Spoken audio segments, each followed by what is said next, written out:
નમસ્કાર, હું ડોક્ટર કૌશલ Bhatt, paediatric physiotherapist Bhavnagar. આજે આપણી સાથે છે ડોક્ટર જુગીબેન પંડ્યા, જે અમારી સાથે કિડ્સ પીડિયાટ્રિક ફિઝિયોથેરાપી ક્લિનિકમાં કાર્યરત છે. અને મા બાપને ઘણી બધી વખત પ્રશ્નો આવે, બોલસ્ટર જે ડાયનામિક સરફેસ છે એનો ઉપયોગ અને ઘરે શું કરાવી શકાય, ઘરે આ વસ્તુ કરી શકાય કે ન કરી શકાય, તો એ વિશે એમની સાથે આજે આપણે એ ડિસ્કશન કરશું. જુગીબેન નમસ્તે. આપને એક પ્રશ્ન એ કે ક્લિનિકમાં આપ બોલસ્ટર એ બધા પ્રકારની ડાયનામિક સરફેસનો યુઝ કરતા હો છો, તો એનો ક્લિનિકમાં બાળકોને કસરત કરાવવામાં ઉપયોગ શું? અમે બોલનો અલગ ડાયનામિક સરફેસ કહેવાય, એટલે બોલનો અમે છે ને અલગ રીતે ઉપયોગ કરીએ કે બાળકને ફેસિલિટેટ કરવા માટે.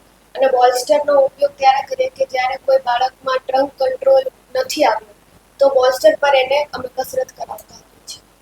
તો એક પ્રશ્ન એ આવે કે બોલ અને બોલસ્ટર તમે ઘરે લઈ લો, તો તમે કીધું કે તમે બાળકના મસલ્સ ફેસિલિટેટ કરાવો છો, તો એ બોલ અને બોલસ્ટર બાળક ઘરે લઈ લે તો એ ઘરે કસરત ન થઈ શકે? ના થઈ શકે, કારણ કે બિંગ ફિઝિયોથેરાપિસ્ટ અમુક મસલ્સ કઈ રીતે વર્ક કરતા હોય, અમુક મસલ્સને ક્યારે ફેસિલિટેટ કરવું તે વધારે અમને ખબર હોય.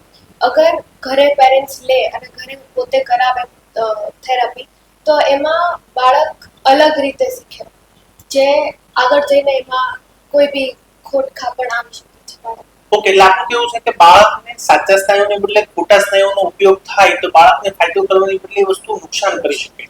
તો હવે પછીનો એક પ્રશ્ન એ આવે કે ઘણી બધી વખત એવું જોવામાં આવ્યું છે કે બોલ પકડી અને બાળકને ચલાવતા હોઈએ છે, તો એની બદલે બોલના સપોર્ટથી ચલાવવાની પ્રેક્ટિસ કરાવી, એની બદલે બાળકને વોકર ન આપી શકાય? ક્લિનિકમાં અમે વોકર સાથે ચલાવવાની પ્રેક્ટિસ કરાવીએ છીએ. એમાં અમે પોસ્ટિરિયર સપોર્ટ ને એન્ટિરિયર સપોર્ટમાં બી અમે વોક કરાવતા હોઈએ છીએ. એનાથી બાળક પોતાના સ્નાયુ પોતે ઉપયોગ કરતા શીખે છે, એટલે અમે ક્લિનિકમાં એ આપતા હોઈએ છીએ.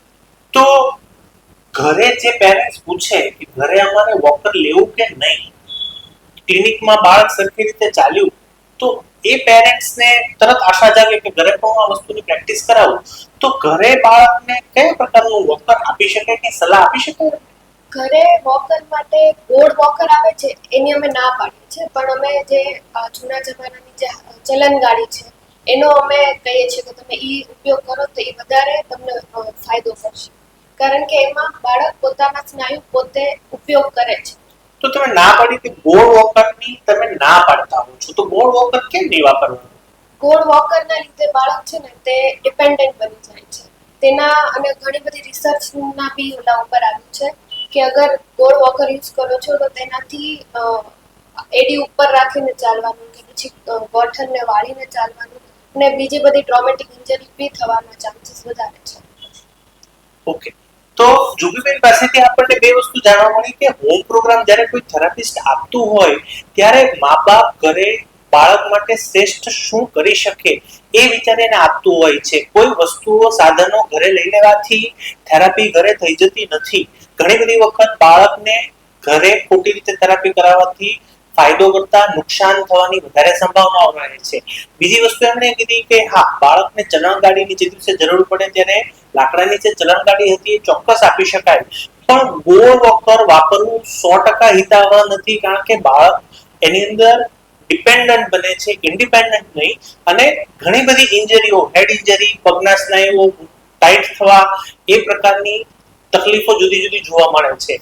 એ માટે જ્યારે પણ આપ હોમ પ્રોગ્રામ વિશે પૂછો ત્યારે ચોક્કસથી આપના ફિઝિયોથેરાપિસ્ટને પૂછજો.